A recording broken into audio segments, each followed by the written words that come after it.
Bien, mais écoutez, je vous propose de commencer la réunion de ce midi.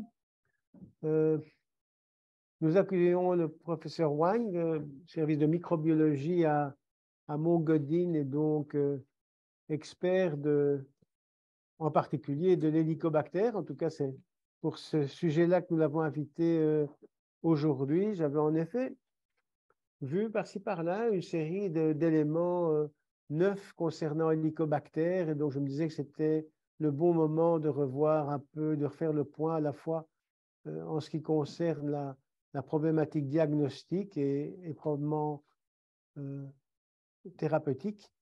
Bonjour à tous et à toutes. Voilà, donc je remercie professeur Brooke Hogan pour l'invitation. D'abord, je m'excuse de ne pas pouvoir être avec vous, étant donné que mes deux collègues microbiologistes sont absents cette semaine, et donc je garde un peu la boutique. Et alors, donc ici, je me présente peut-être d'abord. Je suis donc effectivement, merci pour l'introduction. Donc, je suis médecin microbiologiste ici au CHUCL Namur. Et en effet, donc je suis actuellement responsable des centres nationaux de référence, donc d'une part pour les bacilles gram-négatifs multirésistants, ainsi que un peu l'objet je dirais, de la discussion aujourd'hui, pour également les Helicobacter pylori. Voilà, et donc en fait, ce qu'on va ici faire, bon, évidemment, je suis microbiologie, donc je ne suis pas clinicien et donc je ne traite pas de patients, mais quand même, disons que je pense qu'il est intéressant effectivement de revoir un petit peu donc l'état des lieux en termes donc, diagnostiques et thérapeutiques de cette infection à Helicobacter pylori. Surtout je dirais dans une époque où euh, le, ça vous le savez tous, le gros problème de l'antibiorésistance, je dirais, est devenu de plus en plus notre préoccupation de plus en plus importante. Alors, je vais quand même, je dirais, au niveau du plan de la présentation, je dirais de repartir un petit peu des généralités sur la physiopathologie de l'infection à Helicobacter. Et puis, on rentrera davantage un petit peu sur je dirais les dernières recommandations en termes diagnostiques et thérapeutiques pour les infections à hélico. Voilà, donc commençons peut-être par quelques généralités. Vous savez, Warren et Marshall avaient je dirais, démontré il y a déjà quelques années vraiment quelque chose de tout à fait particulier où la présence d'hélicobactères au niveau de muqueuse gastrique est clairement significatif d'une prédictive d'infection par rapport à une muqueuse gastrique non infectés. Et donc, suite à cette démonstration du rôle d'Helicobacter pylori dans le développement de la pathologie, c'est de cette manière qu'ils ont eu leur prix Nobel de la médecine en 2005. Alors, juste quelques notions de bactériologie pour l'espèce Helicobacter pylori. Ça ne se trouve exclusivement que dans l'estomac des primates, humains et non humains. Ce sont les bacilles gram-négatifs avec vraiment une forme incurvée, avec des flagelles, donc hautement mobiles. Je dirais ce qu'on observe également au laboratoire, c'est des formes qui peuvent se modifier au niveau de la morphologie de la bactérie si elles sont en souffrance.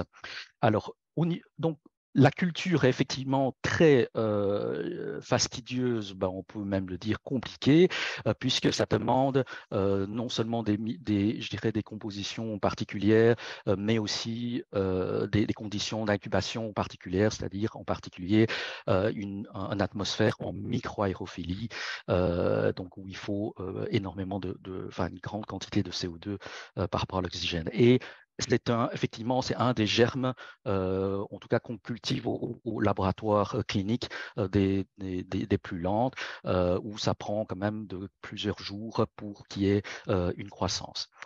Et l'identification, bon, je dirais à l'ancienne, c'était encore basé sur des petits tests biochimiques, notamment, je pense que vous savez aussi, c'est la caractéristique de cette espèce qui est très porteuse d'une uréase, donc extrêmement puissante. Alors, donc, il y a déjà, bon, l'hélicobactère, il a cette capacité de survivre dans l'environnement gastrique qui est, en théorie, extrêmement défavorable pour la bactérie, mais l'hélicobactère a, je dirais, des armes pour se protéger. Donc, il y a d'une part, ils ont, j'ai parlé de leur mobilité qui permet de se mettre au niveau du mucus. Il y a une certaine résistance par rapport au mécanisme immunitaire de la muqueuse gastrique et évidemment justement la résistance par rapport à l'acidité extrême de l'estomac. Ils ont justement cette arme très importante qui est donc finalement leur facteur de virulence principal qui est donc l'uréase. C'est ce qui leur permet de résister à l'acidité et de coloniser facilement l'estomac. Et donc c'est une grande partie de leur protéines et ça participe également, je dirais, au mécanisme physiopathologique de l'infection. C'est que l'ammonium qui est produite est cytotoxique et accélère aussi la cytolyse, donc l'apoptose avec l'induction de production de cytokines. Alors, un peu plus récemment, on a, disons évidemment, beaucoup de gens se sont intéressés aussi à la modification au niveau des microbiomes, par rapport à la présence de l'Helicobacter pylori. Et en effet, cela a déjà été montré depuis quelques années maintenant. Lorsqu'on a un patient qui est bien infecté avec de l'Helicobacter pylori, eh bien, on a une composition en termes de microbiome, surtout alors que donc il est tout à fait monomorphe avec l'hélicobacter par rapport à ceux qui ne sont pas infectés ou où il y a, je dirais, une plus grande diversité de bactéries. Alors, la pylori, en fait, comment se passe au niveau de l'acquisition et de la transmission? Eh bien, le plus souvent, on parle souvent d'une acquisition tôt dans la vie et je dirais la prévalence est beaucoup plus importante, surtout dans les pays en voie de développement ou en tout cas dans les populations avec un niveau socio-économique un peu plus défavorisé. Et cette prévalence augmente avec l'âge, mais attention, ce n'est pas en tout cas dans les pays en voie de développement, ce n'est pas tellement une acquisition au cours de la vie, mais c'est plutôt une acquisition à la naissance. Donc, on parle d'un birth cohort effect, donc qui augmente en fait la prévalence totale, mais ce sont des acquisitions le plus souvent assez tôt dans la vie. La transmission se fait effectivement de manière interhumaine. Tout n'est pas encore tout à fait clair, mais probablement c'est quand même via, je dirais, de manière orale ou voire féco-orale dans certains cas. Et donc, le gros problème, effectivement, de la colonisation du pylori, c'est que ça provoque une infection qui est chronique. Et cette infection chronique, elle est quasiment toujours présente, mais et c'est ça qui rend aussi parfois le diagnostic plus compliqué, c'est que ce sont des pathologies qui se développent sur d'une longue durée. On peut avoir donc une infection chronique. Bon, et une bonne proportion aussi des patients restent asymptomatiques, mais d'autres développent toute une série de symptômes comme la dyspepsie. Et puis, plus embêtant, évidemment, ce sont les ulcères gastro-duodénales, voire, et c'est surtout, je dirais, la crainte principale, en tout cas à long terme, ce sont les pathologies oncologiques, bon, de quelques cas de lymphome de Malte, ou alors plus embêtant et plus fréquent, le développement d'adénocarcinome via le développement d'une dysplasie intestinale. Alors, au niveau, donc, il y a le facteur effectivement de la bactérie, mais n'oublions pas qu'il y a également une implication d'autres facteurs. Au niveau de l'hôte, il y a, je dirais, certains polymorphismes de l'hôte à provoquer cette réaction pro-inflammatoire. Il y a tout un tas de facteurs de risque au niveau de mode de vie chez l'hôte qui peut également influencer dans le développement des pathologies gastriques comme le tabac, le café, et d'autres stimulants. Et donc tout ça participe en tout cas à une augmentation du risque de l'atrophie gastrique et en fin de compte de développement de l'adénocarcinome à plus long terme. Et on a également pu démontrer une certaine participation dans la physiopathologie aussi due à la déficience en fer, donc, et qui provoque aussi donc une anémie ferriprive.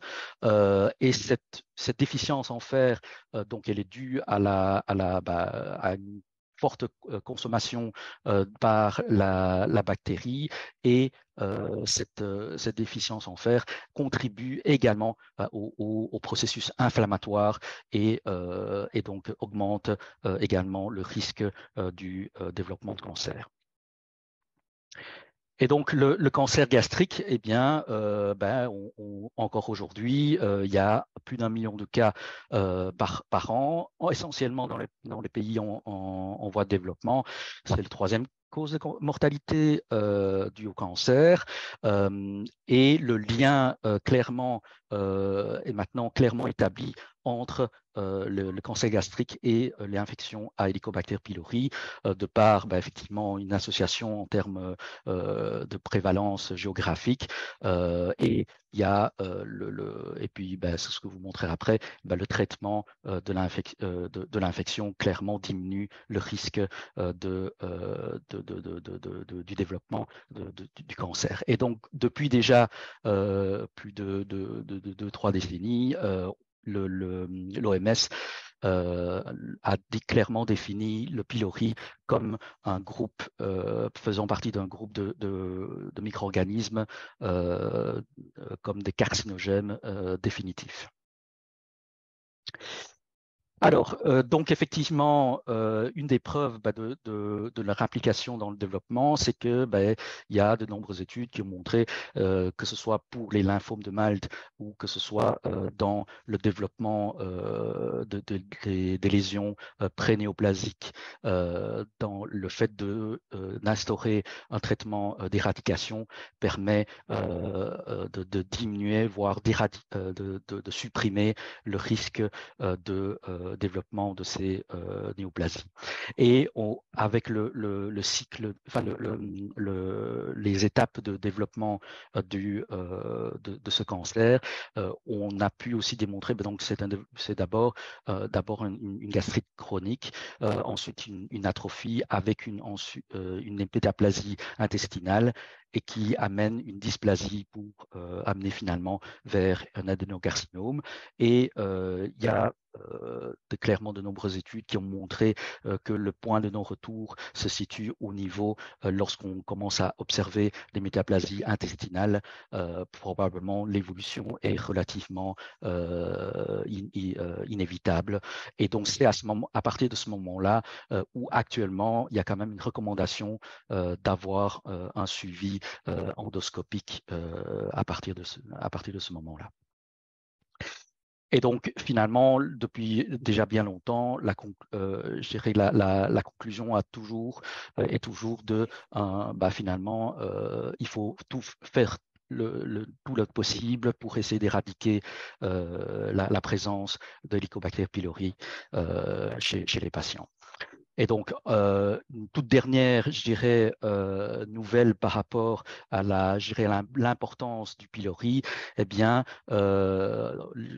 juste l'année passée, dans la nouvelle classification internationale des pathologies, eh bien, ils ont repris et réorganisé la classification et ils ont mis en évidence donc la gastrie Helicobacter comme une entité bien spécifique et où clairement c'est je dirais un argument, une incitation à clairement de traiter tous les patients infectés au pylori et plus uniquement aux patients avec des symptômes cliniques.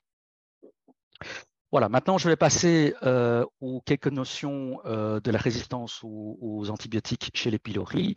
Eh bien, il est important de rappeler vraiment deux notions, je dirais, de base et qui sont importantes et peut-être un peu particulières pour les pylories, c'est qu'on distingue la résistance primaire de la résistance secondaire. Donc, la résistance primaire, c'est ce qui, donc effectivement, ce qui est avant l'instauration d'un traitement spécifique anti-Helicobacter pylori, mais en fait, c'est simplement lié à l'utilisation et à la consommation d'antibiotiques dans la population, voilà, de manière collective ou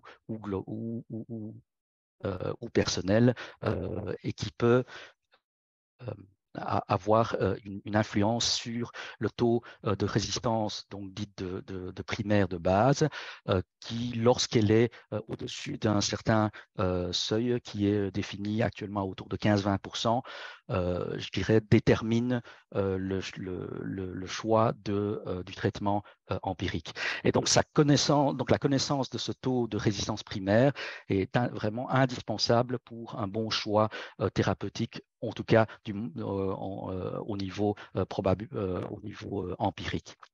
Et donc, d'où l'importance d'avoir une surveillance épidémiologique.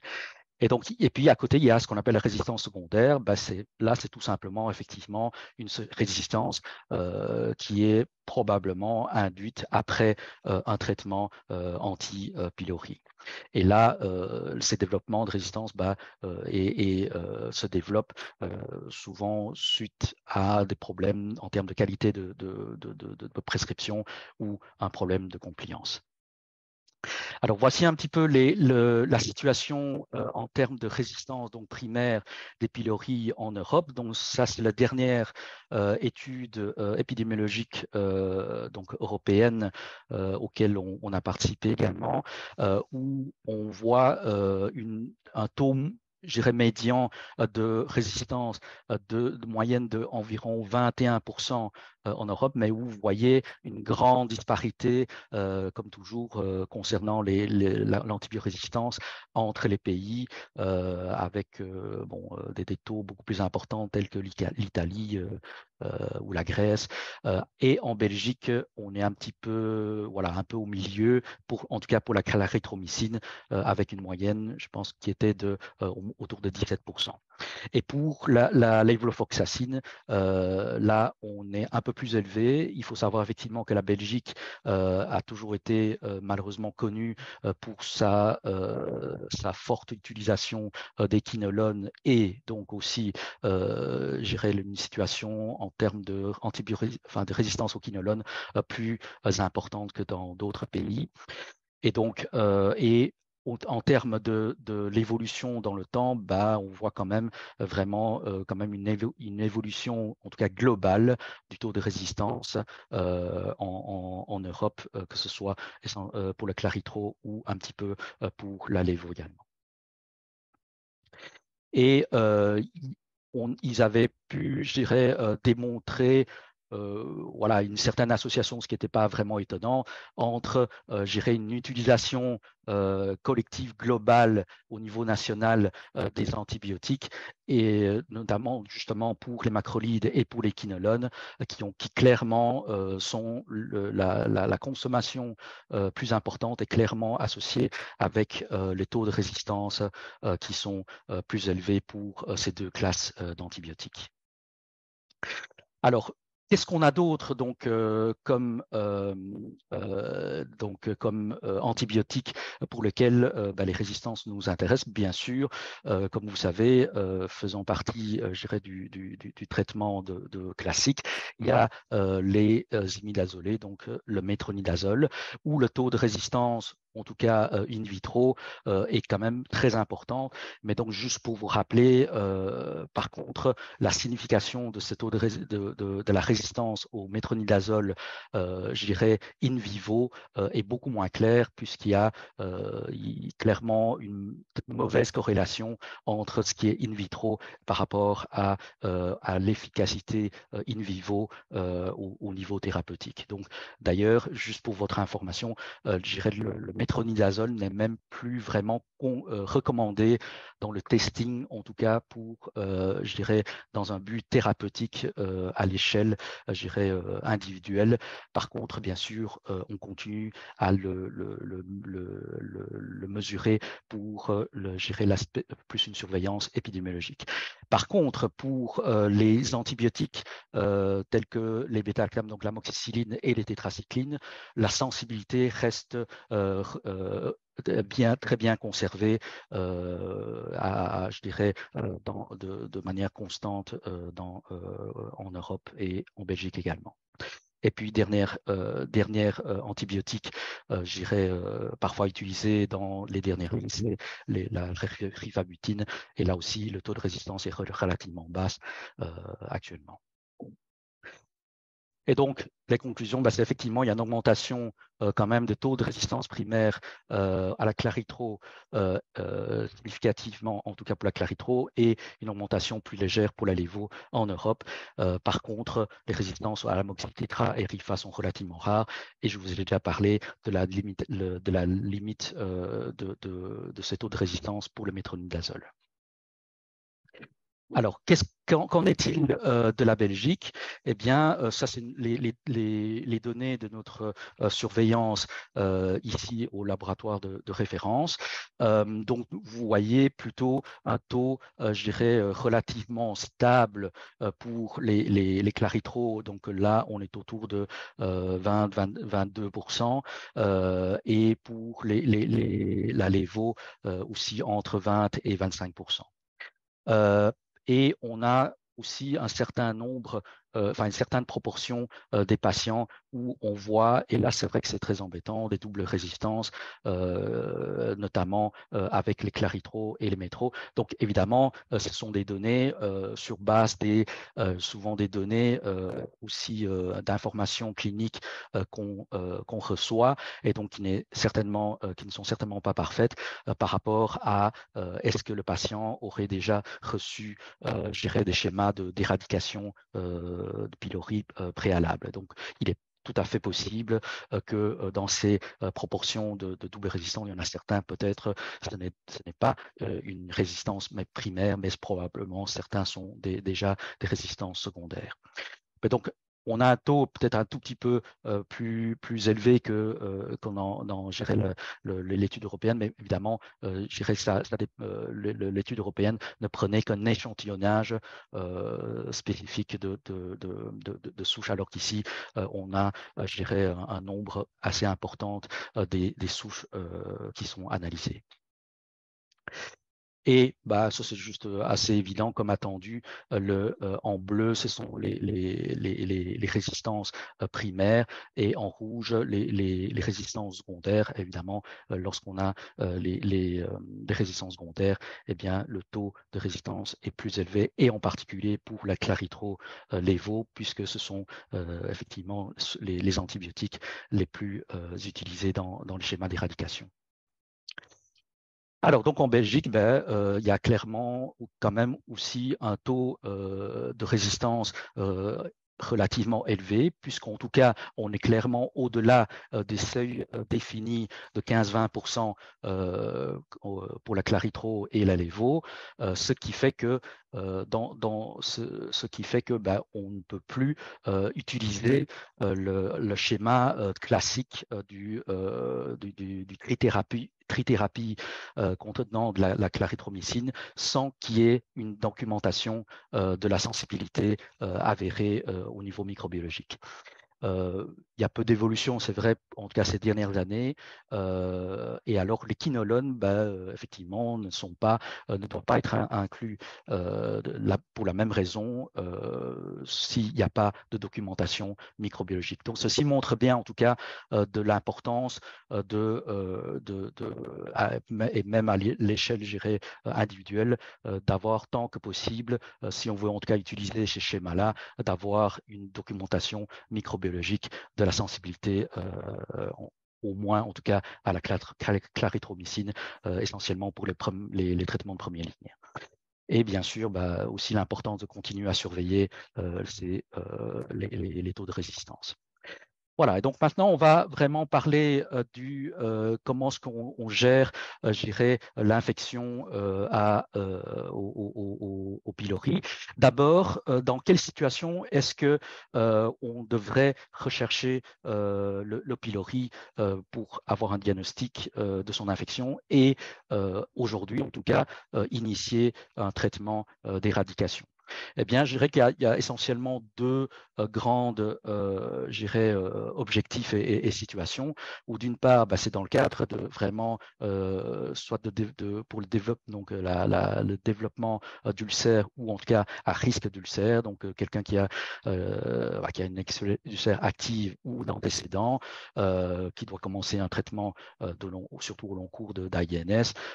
Et également aujourd'hui, on commence à inclure également les symptômes de type dyspepsie dans le cadre de l'investigation étiologique. Il est important de rechercher quand même les pylori. Et l'autre volet, évidemment, c'est la prévention des cancers gastriques, que ce soit de nouveau quelqu'un qui a eu un antécédent personnel ou familial, les lymphomes, et alors ceux qui vont avoir un traitement de très long cours par les IVPP, et aussi avant les chirurgies bariatriques comme le bypass. Et il y a d'autres pathologies pour lesquelles il est aussi recommandé maintenant d'avoir une investigation pour rechercher le pylori. C'est comme par exemple la PTI, l'anémie fériprive. Je vous ai parlé un petit peu de la physiopathologie de cette anémie fériprive qui peut donc être, je dirais, d'origine par une infection à pylori. Un petit peu plus contesté, mais visiblement, il y aurait peut-être aussi une association, c'est la carence en vitamine B12. Et certains se posent, carrément, je dirais, proposent même en tout cas pour je dirais dans le cas où on fait une endoscopie gastrique, en tout cas de réaliser peut-être même systématiquement une biopsie pour la recherche, puisque je dirais on est à proximité pour le geste. Alors, actuellement, comment se gère justement un patient qui se présente avec une dyspepsie? Aujourd'hui, justement, l'investigation pour la recherche d'hélico est devenue, je dirais, recommandée. Et donc, on tient d'abord compte donc de l'âge, si c'est un patient âgé, ou encore si c'est un patient jeune, mais avec des symptômes, je dirais, d'alarme, comme la perte de poids, dysphagie, l'anémie, ou forcément des antécédents historiques de cancer. Dans ce cas-là, clairement, on recommande d'avoir déjà une endoscopie et pour une recherche vraiment directe de l'hélicobactère sur la biopsie. Et effectivement traiter de toute façon si la recherche est positive en pylori. Sinon, si ce n'est pas le cas, eh bien, on propose quand même à ce moment-là de faire un test moins invasif, donc non invasif comme le test à l'urée, test respiratoire à l'urée ou le test antigénique pylori dans les selles. Et on traite évidemment si le test est positif. Alors quand c'est négatif, là, il y a d'autres investigations, soit d'autres étiologies ou plutôt un traitement par certains proposent de faire de traitement IPP juste, je dirais, empiriquement et réévalué. Alors, le diagnostic pour le pylori, donc comme je l'ai dit, effectivement, il y a deux groupes. Hein, donc, il y a d'abord les méthodes invasives et les méthodes non invasives. Et donc, les méthodes invasives, effectivement, nécessitent la gastroscopie et il y a différents tests qu'on peut faire, dont soit un petit test uréase rapide directement sur la biopsie. Et donc, ça, c'est vrai que c'est facile et simple à faire, mais il y a quand même aussi certaines limites, donc ça dépend de l'expérience et la sensibilité n'est pas toujours excellente, surtout en post-traitement. Alors, le gold standard reste la culture et l'antibiogramme, puisque c'est la seule méthode encore maintenant à pouvoir fournir un antibiogramme complet, en tout cas pour les différents antibiotiques qui sont potentiellement utilisés. Maintenant, c'est justement, et ça c'est la grande limite et de la grande difficulté du diagnostic de pylori, en tout cas, je dirais, classiquement, c'est extrêmement dépendant de la qualité du prélèvement et surtout des conditions préanalytiques, que ce soit de transport et de culture. En plus, c'est une culture, comme je vous ai dit, extrêmement fastidieuse et donc demande une certaine compétence du laboratoire et en plus, c'est relativement lent. Et donc, voilà, donc c'est un petit peu la limite qui explique aussi pourquoi ce n'est pas, une analyse qui est réalisée, en tout cas de manière routinière chez tous les laboratoires, du moins jusque maintenant. Bon, évidemment, l'anatomopathologie est certainement utile, surtout pour voir la muqueuse gastrique et donc pour voir les lésions, notamment inflammatoires. Et ça permet, oui, de bien avoir aussi, d'avoir un diagnostic également par immunohistochimie. Mais c'est vrai que ce sont des tests en plus et qui a aussi un certain coût, qui dépendent aussi un peu d'expérience de l'anapathe. Et ils sont aussi dépendants, comme les autres tests. Attention, oui, ça c'est un des gros problèmes, c'est évidemment le fait que si le patient est toujours exposé soit à l'IPP ou aux antibiotiques, eh bien, le risque de faux négatif, évidemment, est important. Et donc, de plus en plus, ont été développées des techniques de biologie moléculaire pour détecter, qui permet d'avoir une détection relativement rapide, en tout cas pour les résultats, que ce soit négatifs ou pour répondre également au moins la résistance ou la sensibilité à la clarithromycine, puisque souvent aujourd'hui les techniques de détection comprennent non seulement la détection de la présence du germe pylori, mais également le déterminant de résistance à la clarithromycine. Et donc, ça permet aussi déjà de donner déjà une indication de la sensibilité, en tout cas à l'un ou l'autre essentiellement à la claritro, même si ça ne donne pas un antibiogramme complet. Mais là aussi, ça demande quand même une certaine infrastructure. Et alors, parfois, on se pose des questions sur est-ce qu'on ne détecte pas parfois des organismes qui ne sont pas viables lorsque on a une PCR positive et une culture négative. Et donc, j'ai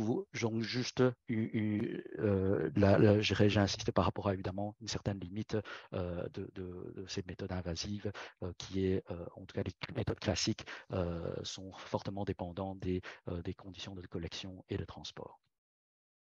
Et puis, il y a les méthodes non invasives, comme la sérologie, mais là, c'est pour ça que je le mets un peu plus en grisé. C'est une méthode qui est aujourd'hui clairement peu performante, qui ne fait pas la distinction entre une infection active et un contact ancien. Et de toute façon, il ne permet même pas non plus d'avoir le suivi en post-traitement. Donc aujourd'hui, ce n'est plus du tout recommandé. Et par ailleurs, pour votre information, je pense que c'est l'année passée, la sérologie Helicobacter a même été retirée du remboursement INAMI.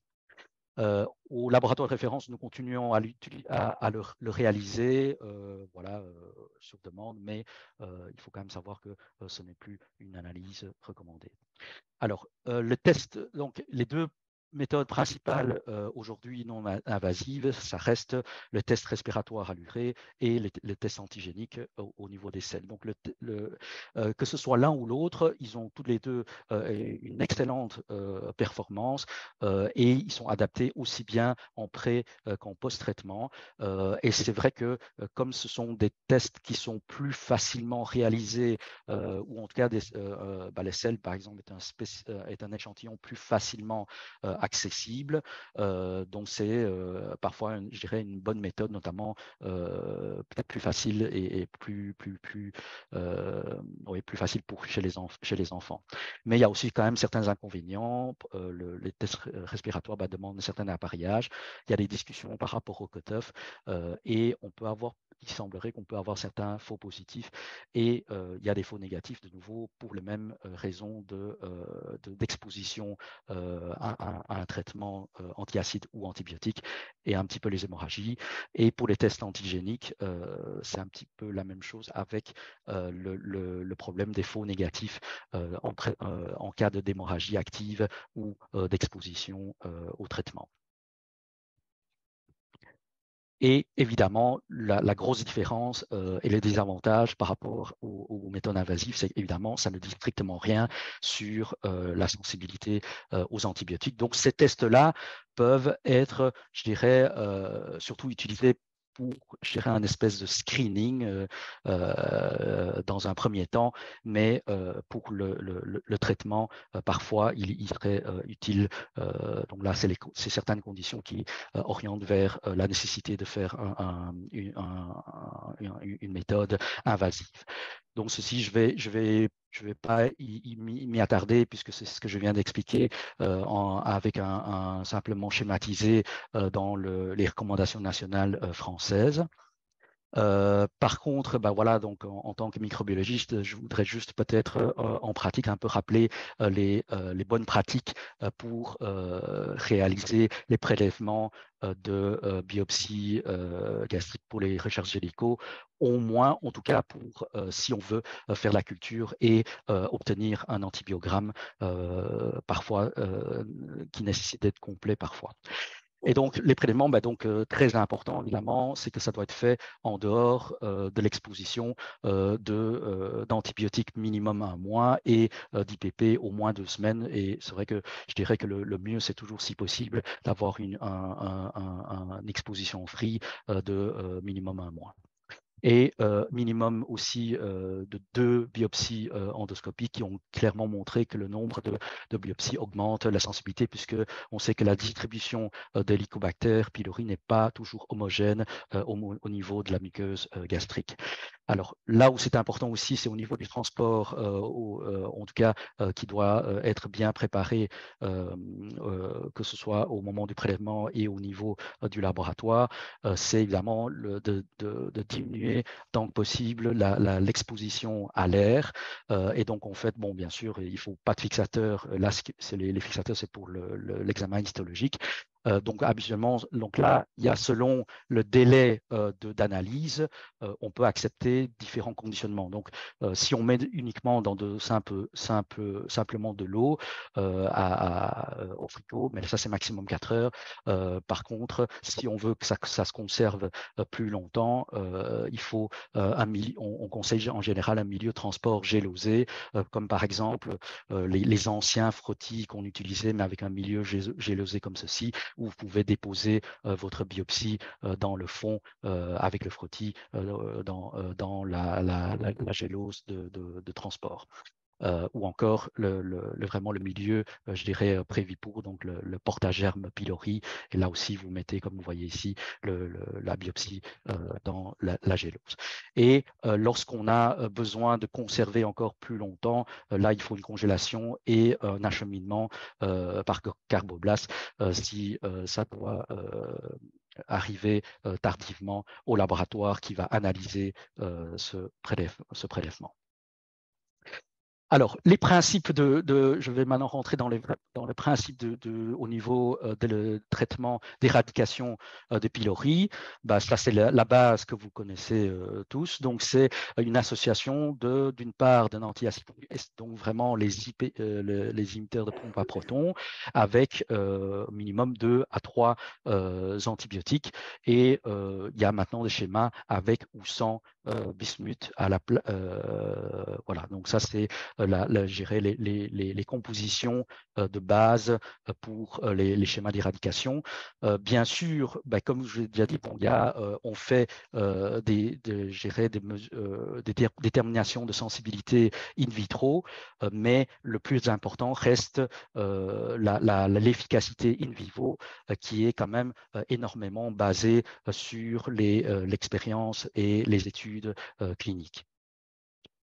Donc, pour reprendre un peu les antibiotiques potentiellement utilisés pour les pylori, on a déjà cité l'amoxy, métro, claritro, tétra, et puis considérer plutôt à partir de seconde ligne, les quinolones à l'élévo, et puis plutôt en troisième, quatrième ligne, la rifabutin et dans le groupe des furas, mais ça c'est quasiment très très peu utilisé. Alors, pourquoi c'est important d'avoir un IPP? Eh bien, il a un effet bactériostatique, il a un effet d'inhibition de l'activité du réage de pylori, et donc il y a clairement l'utilité d'une certaine suppression de la production acide. Et en augmentant ce pH gastrique, ça augmente l'activité pour certains antibiotiques qui a, je dirais, une préférence d'une condition un peu plus basique, comme par exemple les macrolides ou les quinolones. Et ça augmente pour certains schémas qui comprend le bismuth d'une meilleure pénétration dans la muqueuse gastrique, et ça augmente la concentration des antibiotiques de manière générale au niveau de l'estomac. Et donc clairement, voilà, les études montrent une efficacité indispensable d'avoir les IPP dans les schémas thérapeutiques. Et donc, il y a aussi les facteurs qui peuvent influencer donc l'efficacité de ces IPP. Effectivement, les doses dépendantes. Donc, clairement, on incite à utiliser plutôt plus haute dose de ces IPP, et en fonction, je dirais, de l'hôte. Donc, on voit en tout cas des différences au niveau ethnique, je dirais, d'une variabilité en termes de métabolisme hépatique des IPP, ou notamment chez les caucasiens par rapport aux asiatiques, eh bien, ils ont une propension à être des métaboliseurs plus importants et plus rapides des IPP. Et donc, c'est la raison pour laquelle, en tout cas, plutôt dans les pays occidentaux, on a clairement tendance à privilégier certains IPP qui sont connus pour être moins métabolisés par ces cytochromes. Et donc, c'est par exemple les oméprazole ou le rapéprazole qui sont, je dirais, les deux qui sont les plus privilégiés. Mais il y en a d'autres. Alors, le bismuth, donc, c'est une molécule qui est très peu absorbée. En fait, au départ, c'est plutôt un agent, je dirais, topique, mais il a avec un effet antiseptique, et donc il a une activité également sur les pylori, que ce soit inhibition de sanuréase. Il prévient aussi l'adhésion de la bactérie. Il y a clairement une synergie avec les antibiotiques, et donc le bismuth a lui-même clairement une activité, je dirais, bactériolytique sur la bactérie pylori. Et donc aujourd'hui, bon, il y a bien sûr les formulations par préparation magistrale, mais depuis quelques années maintenant, il y a une formulation commerciale qui reprend non seulement le bismuth, mais également 2 autres antibiotiques avec une capsule 3 en 1 contenant bismuth, métro et tétra, et qui donc s'appelle, je pense, Pilera en France, et en Belgique, je pense que c'est la Triplera, et qui est donc maintenant disponible pour une plus grande facilité d'utilisation, malgré que quand même ce sont des nombres de gélules relativement importantes à prendre et donc pour le patient. Et donc, voilà. Et donc les facteurs pour une bonne succès thérapeutique dépendent des différentes conditions. Donc le choix des associations, le dosage, la durée du traitement, très important, la compliance et bien sûr la résistance à l'antibiotique. Et donc, un des grands principes qui est donc effectivement de plus en plus, qui est clairement établi, et c'est peut-être la condition numéro 1, c'est le traitement empirique et choisi, je dirais, au niveau loco-régional ou national, et surtout basé sur, je dirais, l'épidémiologie de résistance aux antibiotiques, et en particulier pour le claritro. Pourquoi? Parce qu'effectivement, il y a des études qui ont clairement montré la résistance au claritro clairement contribue aux échecs thérapeutiques contenant, pour les schémas contenant la clarithromycine, alors que, comme je vous ai dit, la relation de la résistance in vitro à la métro n'est pas nécessairement, en tout cas est moins prononcé en termes d'impact thérapeutique, contrairement à l'impact de la résistance à la claritro par rapport à l'efficacité clinique.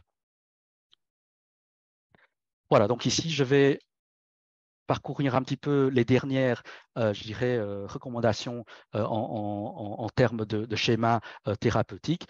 Donc, je vais juste commencer par énumérer,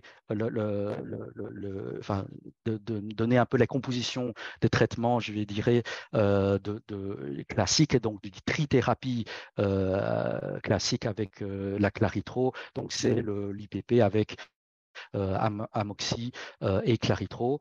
Et donc, l'efficacité, évidemment, est de moins en moins importante de manière empirique, puisque les taux de résistance à claritro deviennent de plus importants. Et comme je vous ai dit, avec les taux de résistance aujourd'hui de plus de 15%, ce schéma trithérapie avec la claritro ne peut être utilisé que s'il y a une documentation de sa sensibilité, que ce soit par culture ou aujourd'hui potentiellement par PCR. Alors aujourd'hui, en tout cas de manière empirique et sans documentation microbiologique, il est surtout recommandé maintenant d'utiliser du quadrithérapie, donc de nouveau en première ligne en empirique s'il n'y a pas de documentation microbiologique. Donc soit là c'est le quadrithérapie avec amoxiclarine auquel on ajoute le troisième, donc la métro, et bien sûr l'IPP. Il y a différents schémas qui existent, donc que ce soit concomitant, c'est-à-dire les 3 antibiotiques en même temps, ou en tout cas ou en séquentiel ou hybride. Et là, c'est un antibiotique et puis les autres de manière consécutive et séquentielle. Aujourd'hui, il est vrai que les dernières recommandations, notamment des dernières recommandations Maastricht, on est plutôt de plus en plus en faveur du schéma concomitant, donc c'est-à-dire toutes les antibiotiques en même temps pendant 10 et idéalement 14 jours, pour en fait d'abord donc bien sûr pour leur efficacité, mais aussi pour la simplicité des prises, aussi pour une meilleure compréhension par le patient et donc la compliance. Alors, l'autre thérapie de plus en plus utilisée et proposée, c'est justement donc la quadrithérapie comprenant les bismuths. Et donc, c'est depuis surtout l'avènement de la disponibilité de cette combinaison commerciale des capsules 3 en 1, le tripléra, avec évidemment toujours un IPP en plus. Mais effectivement, toujours les difficultés, je pense actuellement, en termes de remboursement. Et donc là, les deux antibiotiques utilisés, c'est les tétras et la métro. Et donc, ça permet, ces schémas de quadrithérapie, aujourd'hui, permet vraiment un taux d'éradication en première ligne vraiment excellent, de 85 à 95%, clairement supérieur forcément aux trithérapies avec les taux de résistance qu'on connaît actuellement.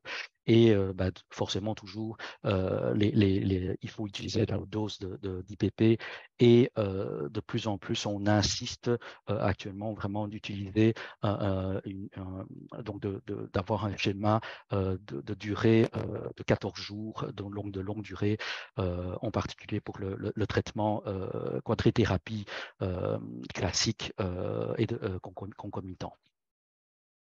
Alors, qu'est-ce qu'il faut? Donc, les choix de ces schémas, ça dépend en fait de ce qu'il faut d'abord vérifier, c'est est-ce que le patient, d'abord, est-ce qu'il est allergique, les vraies allergies aux pénicillines, et donc ce qui exclut évidemment les schémas comprenant l'amoxicilline. Et puis, la préexposition, notamment en macrolide, donc pour la claritro, justement pour évaluer aussi le risque potentiel que le patient ait déjà une pylori qui soit résistant au claritro. Bon, maintenant, c'est vrai que finalement, en Belgique, avec une prévalence de plus de 15% de résidence primaire, on considère quasiment toujours qu'il y a un plus gros risque justement d'échec avec un schéma avec le claritro. Voilà, et donc c'est un petit peu sur base de ces deux critères-là.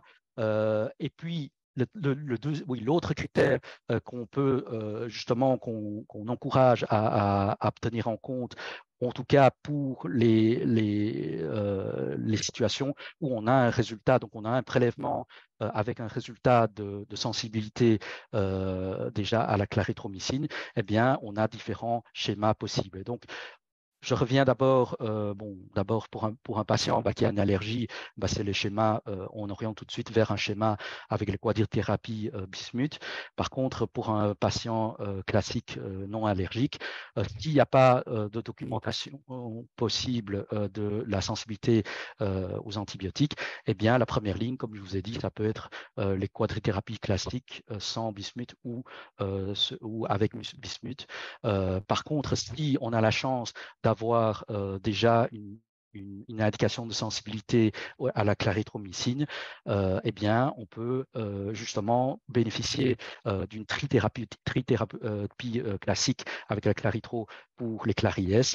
Par contre, pour les clarières, là, si on s'oriente vers les quadrithérapies avec le bismuth, éventuellement, on peut envisager la trithérapie avec la lévo, mais là aussi uniquement si on a également une confirmation microbiologique que le germe est sensible au lévo. Et là, évidemment, ça implique qu'il y ait un antibiogramme complet qui vous est disponible. Voilà. Et puis, ça, c'est donc les premières lignes. Et puis, les secondes lignes, en gros, c'est on utilise les schémas qui n'ont pas encore été utilisés. Donc, que ce soit la lévo. Il existe également donc les schémas avec l'amoxy à haute dose qui ont montré une certaine efficacité, notamment, je pense, en Asie. Mais ça demande encore d'autres études cliniques.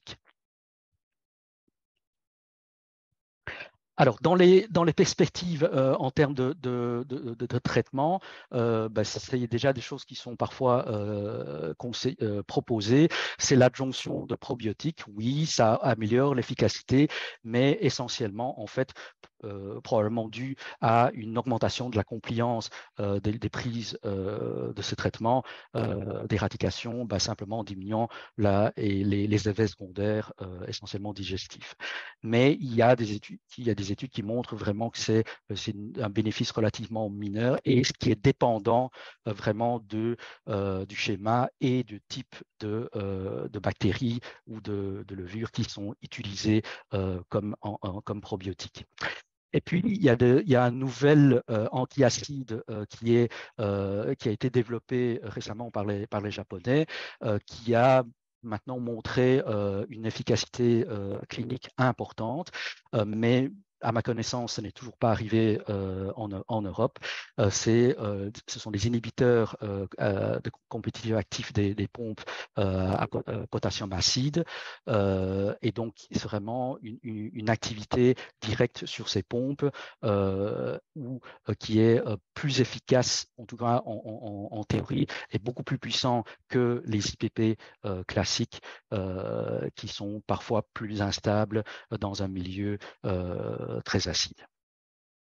Et donc, il y a pas mal d'études qui ont montré vraiment une excellente efficacité pour cet antiacide très puissant.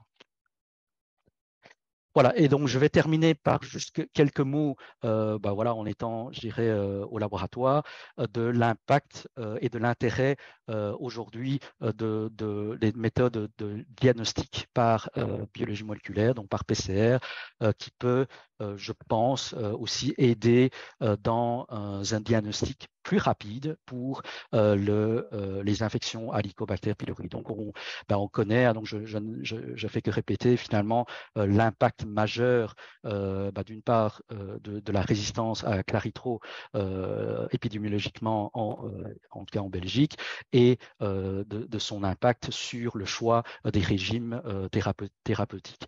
Et de l'autre côté, d'autres antibiotiques ont un impact moins important comme la métronidazole, et on sait que le taux de résistance est exceptionnel pour l'amoxy et les tétras, et les quinolones habituellement ne sont en tout cas pas à utiliser en première ligne.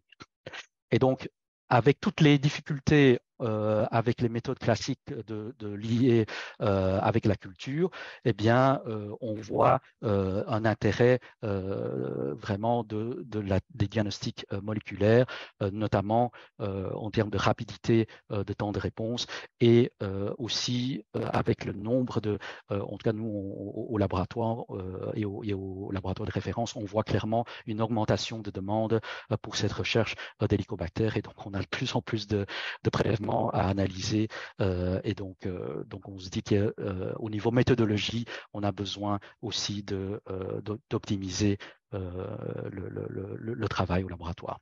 Et donc en fait, on avait il y a déjà quelques années, on a fait une étude et une expérience de faire systématiquement en première ligne une PCR de screening sur les biopsies gastriques, et en fonction des résultats, de pouvoir répondre. Et donc, comme c'est une recherche d'une part de la présence d'hélico et de l'autre part de la sensibilité à la clarithromycine, eh bien, dans quasiment presque plus de 90% des cas, on pourrait, sur base uniquement de ce test de PCR, répondre soit, c'est le cas pour 80% des cas, des résultats pylori négatifs, soit des résultats avec la présence d'Helicobacter pylori, et on pourrait déjà annoncer leur sensibilité à la clarithromycine. Évidemment, ceci est déjà une réponse intéressante potentiellement justement pour le gastroentérologue, pour le choix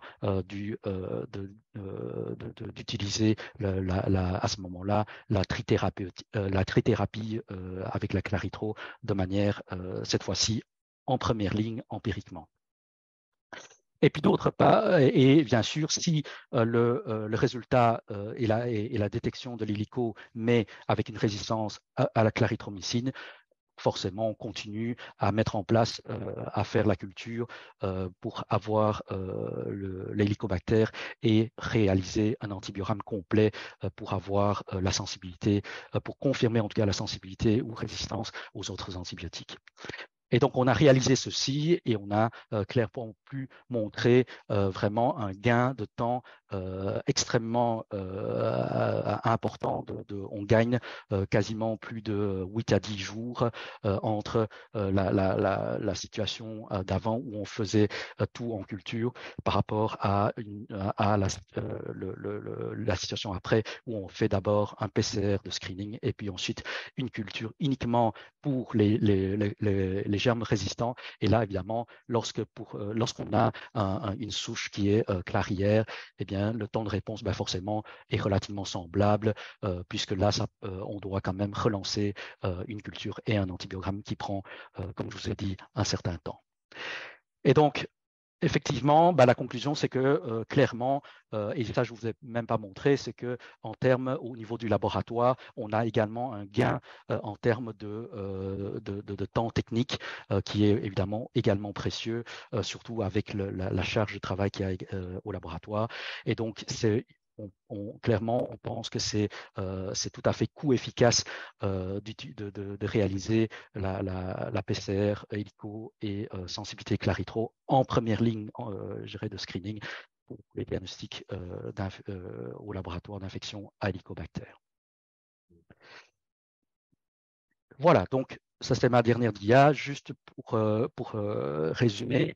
Donc, au niveau diagnostic, on peut utiliser les tests non invasifs, en tout cas pour les patients à faible risque. Par contre, l'endoscopie reste, je dirais, conseillée lorsqu'il y a un facteur de risque et évidemment s'il y a déjà un premier échec thérapeutique est très important, puisqu'à ce moment-là, on a besoin très probablement de la culture, d'arrêter les antibiotiques et les IPP pour avant l'endoscopie et prélèvement. Donc, je viens de vous montrer que le screening moléculaire pourrait être coût efficace. La résistance de pré-exposition a une influence sur la sensibilité aux antibiotiques.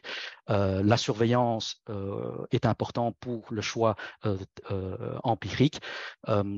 Le trithérapie avec la clarithromycine aujourd'hui ne peut être utilisée que s'il y a une documentation microbiologique prouvant sa sensibilité, et la quadrithérapie est devenue aujourd'hui le traitement empirique de référence, en tout cas dans nos pays où il y a un taux de résistance primaire élevé.